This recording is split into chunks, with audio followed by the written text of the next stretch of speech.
Le concept de l'investissement quotidien de petites sommes est souvent perçu comme une simple habitude d'épargne, mais son efficacité repose sur une mécanique systémique bien précise,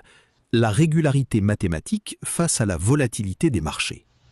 En commençant au début de l'année 2000, un investisseur se serait retrouvé face à l'une des périodes les plus turbulentes de l'histoire financière moderne, marquée par l'éclatement de la bulle Internet, la crise des subprimes et les crises sanitaires mondiales.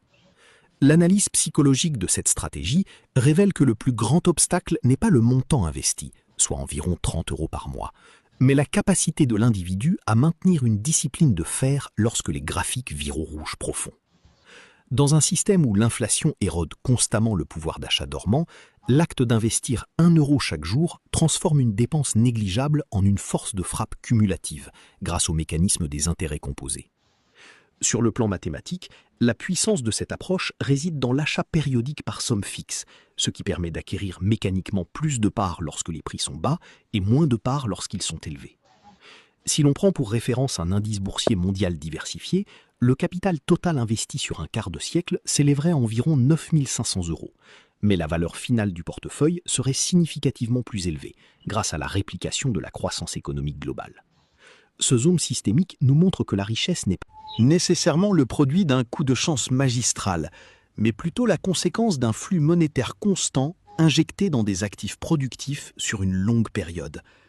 Le changement d'identité requis ici est fondamental, car il demande de passer d'un statut de consommateur immédiat à celui d'un gestionnaire d'actifs visionnaire capable de projeter sa valeur sur plusieurs décennies sans céder à la panique. En fin de compte, la question de savoir si l'on devient riche avec 1 € par jour dépend de la définition que l'on donne à la richesse,